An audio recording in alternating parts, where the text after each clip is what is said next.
നിങ്ങൾ ആരെങ്കിലും ഇങ്ങനെയുണ്ടോ? ഇന്ന് ഡിന്നർ വേണ്ടാന്ന് പറഞ്ഞ് കിടന്ന് രാത്രിയാകുമ്പോൾ വിശന്ന് പണ്ടാറിറങ്ങി പുറത്തു പോയി ആക്രാന്തം പിടിച്ച് ഫുഡ് കഴിക്കുന്ന ആൾക്കാർ. ഉച്ചയ്ക്ക് ഫുഡ് കഴിച്ച് വയറ് നിറഞ്ഞിരിക്കുമ്പോൾ തീരുമാനിക്കുന്ന കാര്യങ്ങളാട്ടോ ഇതൊക്കെ. വൈകുന്നേരം ഫുഡ് കഴിക്കണ്ടെന്നുള്ളത്. ഇന്നും ഞങ്ങൾ രണ്ടുപേരും കൂടെ അങ്ങനെ ഒരു തീരുമാനം എടുത്തു. ഇന്ന് നമുക്ക് ഡിന്നർ കഴിക്കേണ്ട, തടിയൊക്കെ കൂടി വരുന്നുണ്ട്, അതുകൊണ്ട് ഫുഡ് ഒന്ന് കൺട്രോൾ ചെയ്യാന്ന്.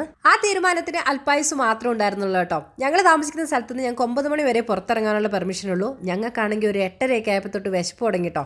സത്യം പറഞ്ഞ വിശപ്പല്ല, ആക്രാന്തമാണ്. അങ്ങനെ ഞങ്ങൾ ഒരു 8:55 ആയപ്പോൾ അവിടുന്ന് ചാടിയിട്ട് നേരെ പോയത് നെഹ്ദി മന്തിയിലേക്കാട്ടോ. അവിടെ ചെന്നപ്പോൾ ഒരു പൂരത്തിനുള്ള ആൾക്കാരുണ്ട്. ഇന്നൊന്നും ഫുഡ് കിട്ടത്തില്ല എന്ന് മനസ്സിലായി. അങ്ങനെ ഞങ്ങൾ നേരെ കാസിലേക്ക് പോയിട്ടോ. അവിടെ ചെന്നപ്പോൾ ചെറിയ തിരക്കുണ്ടായിരുന്നു, പക്ഷേ ഇരിക്കാൻ സീറ്റ് കിട്ടിയിട്ടുണ്ടായിരുന്നു. കുറച്ച് നേരം കാത്തു നിന്നപ്പം അവിടുന്ന് ഞങ്ങൾ അങ്ങനെ മന്തിയൊക്കെ വാങ്ങിച്ചു കഴിച്ചു. ആദ്യം എനിക്ക് ഈ മന്തി തീരെ ഇഷ്ടമുണ്ടായിരുന്നില്ല കേട്ടോ. ഇപ്പോൾ കഴിച്ച് ഭയങ്കരമായിട്ട് ഇഷ്ടപ്പെട്ടു. കഴിച്ച് കഴിഞ്ഞപ്പോൾ ഭയങ്കര കുറ്റബോധം കേട്ടോ. നാളെ തൊട്ട് നന്നാവാന്നും പറഞ്ഞ് ഇനി തിരിച്ച് വീട്ടിലേക്ക് പോവാണ്. മര്യാദയ്ക്ക് വീട്ടിലുണ്ടാക്കി ഫുഡും കഴിച്ച് വീട്ടിലിരിക്കേണ്ട ഞങ്ങളാ അനാവശ്യമായിട്ട് ഓരോ തീരുമാനങ്ങൾ എടുത്ത് ഇപ്പോൾ പോയി മന്തി കഴിക്കേണ്ട വന്നു. നിങ്ങൾ ആരെങ്കിലും ഇതുപോലെ ഉണ്ടെങ്കിൽ ഒന്ന് കമന്റ് ചെയ്യണേ.